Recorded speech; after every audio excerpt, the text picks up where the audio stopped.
Rain lashed the windows, each droplet tracing erratic paths down the ancient glass, blurring the world outside into a shifting watercolor of shadows and light. The relentless downpour seemed to press against the house, as if trying to force its way inside, to fill the empty halls with its cold presence. The sound was a constant drumming rhythm, a reminder that the world beyond these walls was wild and untamed, indifferent to the solitary figure within. Wind howled like a beast denied, its mournful cries threading through the cracks in the stone and wood. The old trees outside bent and swayed, their branches clawing at the air, sometimes scraping against the walls with a sound like fingernails on slate. The storm battered the mansion, but the house stood firm as it had for generations, a silent witness to countless tempests and the secrets they carried. Mac, nestled by the grand fireplace of his ancestral home, felt a familiar unease settle over him like a heavy cloak. The fire's glow cast long, flickering shadows across the ornate mouldings and faded portraits that lined the walls, their painted eyes seeming to watch him with silent judgment. He was alone, always alone, in this echoing monument to a forgotten lineage, a house built for laughter and gatherings, now reduced to a mausoleum of memories and dust. The silence pressed in, broken only by the crackle of flames and the distant roar of the storm. The storm, a regular visitor to this stretch of coast, was almost a comfort in its predictability. Its fury was something Mac could rely on, a force of nature that cared nothing for the ghosts of the past. He sipped his scotch, the amber liquid catching the firelight, but it did little to warm the chill that seemed to emanate from the mansion itself. The cold here was not just of temperature, but of memory, a deep, bone-aching loneliness that no drink could dispel. He wondered, not for the first time, if the house itself resented his presence, or if it simply mourned the absence of those who had come before. It was more than just the storm. This house, despite its grandeur, held a silence that was more than just the absence of sound. It was a silence that seemed to listen, to wait, to judge. The vast halls and high ceilings amplified every creak and sigh, turning the ordinary sounds of settling wood and shifting stone into whispers of things unseen. The opulence of the mansion, its gilded mirrors and velvet drapes, only served to highlight the emptiness, the sense that something vital had been lost long ago. It was a heavy, expectant silence, as if waiting for something to break it. Mac tried to focus on the book in his hands, a collection of ghost stories that seemed almost quaint in this setting. The tales of restless spirits and haunted halls felt like pale imitations of the reality he lived each night. The firelight danced across the pages, making the words shimmer and blur, as if the stories themselves were reluctant to be read in such a place. He turned the pages slowly, more out of habit than interest, his mind wandering to memories of laughter echoing through these rooms, of voices now long gone. But the words swam before his eyes, his mind drawn back to the storm, to the isolation, to the oppressive silence of the mansion. Each flash of lightning illuminated the room in stark relief, casting strange, shifting shadows that seemed to move of their own accord. The thunder that followed rattled the windows and sent a shiver through the floorboards, as if the house itself was alive, reacting to the tempest outside. Mac felt the weight of the years pressing down on him, the burden of being the last in a long line, the sole guardian of a legacy that felt more like a curse than a blessing. He longed for a distraction, anything to break the spell of the night. A knock at the door, a voice calling his name, even the sudden crash of a fallen branch. Anything to remind him that he was not entirely alone in the world. But the only answer was the storm, the wind, and the unyielding silence of the house. As the night deepened, Mac wondered if he would ever grow used to the solitude, Or if, like the storm, it would always be something to endure, a relentless presence that shaped the contours of his life. In that moment, he realized that the true haunting of this mansion was not by ghosts, but by the echo of his own loneliness reverberating through the empty halls, waiting for someone, anyone, to break the silence. A sudden rap on the front door, sharp and insistent, cut through the storm's roar. Mac jolted upright, spilling scotch on his worn leather chair. He froze, listening.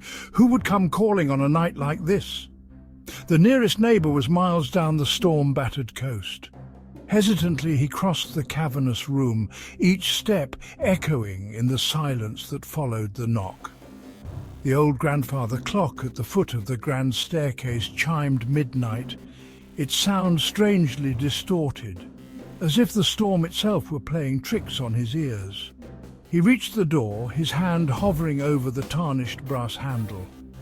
A second thought urged him to ignore it, to let whoever was out there brave the storm on their own, but curiosity and perhaps a deeper unease compelled him to open the door.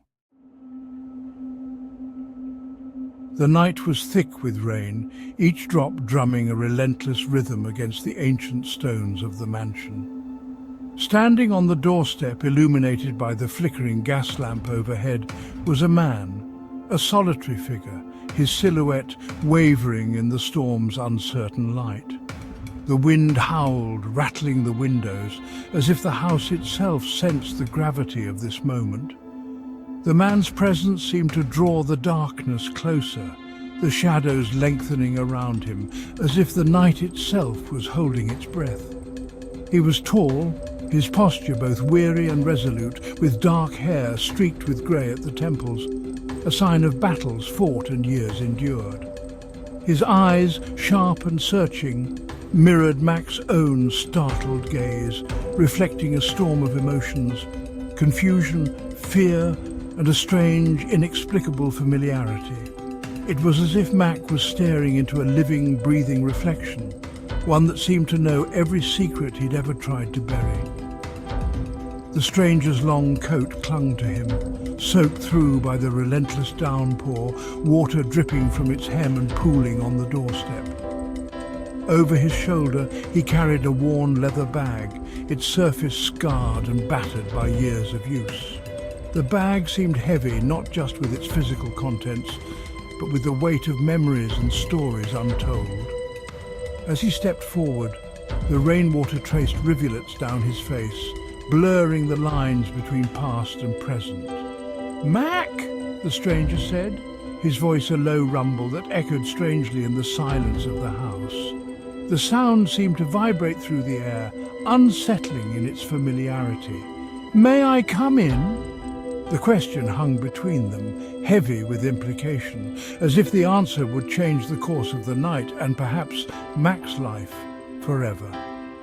Mac found himself stepping back almost involuntarily, as if some unseen force compelled him to make way for the stranger. The man crossed the threshold, boots leaving wet prints on the ancient floorboards. Mac's hand, trembling slightly, reached for the door and pushed it closed. The heavy oak thudded shut behind them, the sound echoing through the empty halls like the finality of a tomb, sealing them both inside with the secrets of the storm. He turned to face his unexpected guest, heart pounding in his chest, his mind racing to make sense of the impossible. The stranger's features were unmistakable. Every line, every shadow, every nuance was a reflection of Mac himself. It was as if he were looking into a mirror warped by time and experience. Who are you?" Mac stammered, his voice barely a whisper, the words trembling in the charged air. The question was more than curiosity. It was a plea for understanding, for reassurance that he hadn't lost his grip on reality. The stranger smiled, a slow, unsettling smile that didn't quite reach his eyes. The corners of his mouth curled upward. But there was no warmth in the gesture, only a chilling sense of recognition. "Don't you recognize me, Mac?"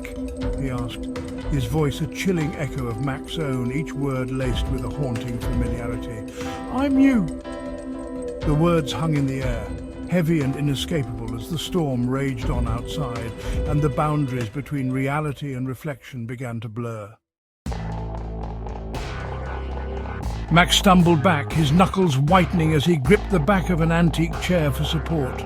The thunder outside rattled the window panes, each flash of lightning throwing wild shadows across the ornate wallpaper.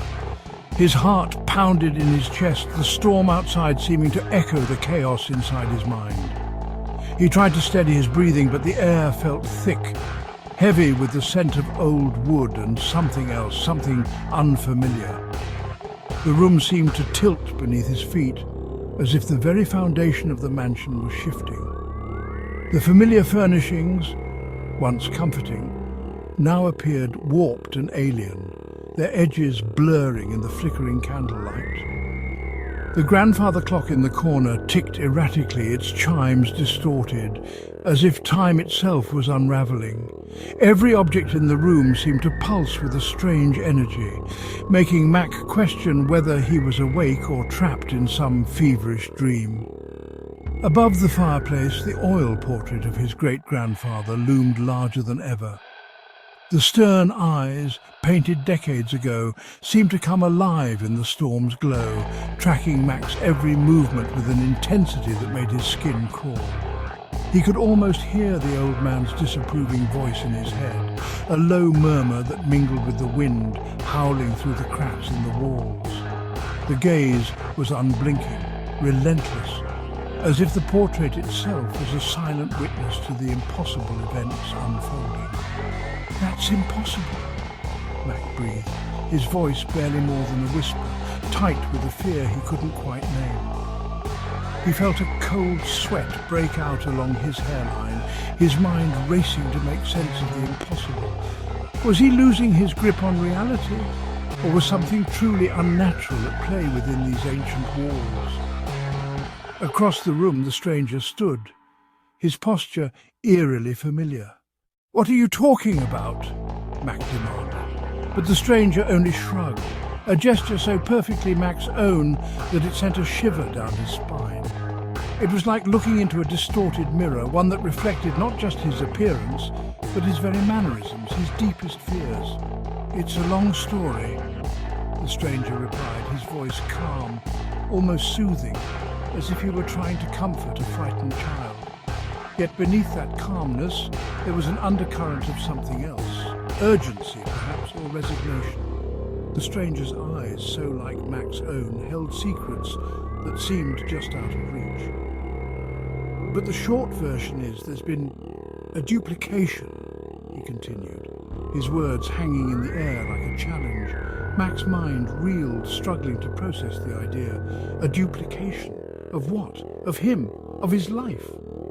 The very concept was absurd, yet the evidence stood before him, breathing, speaking, moving with his own gestures.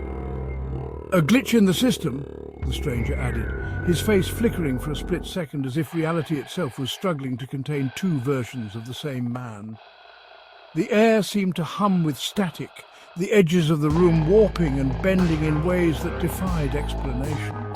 Mac blinked, but the distortion remained, a silent testament to the stranger's claim.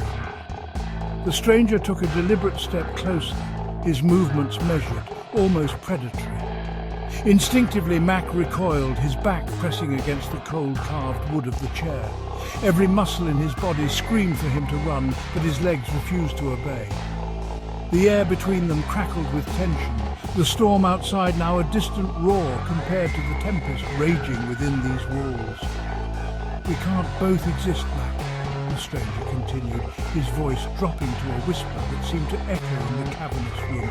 "Not for long." The words hung in the air, heavy with finality. Mac's mind raced, searching for a way out, for some explanation that didn't end in disaster. Starting tomorrow night, there can only be one. As the storm raged outside, Mac realized that the true battle was not with the elements, but with the shifting sands of reality itself. The mansion, once a sanctuary, had become a battleground where identity, memory, and existence would be tested.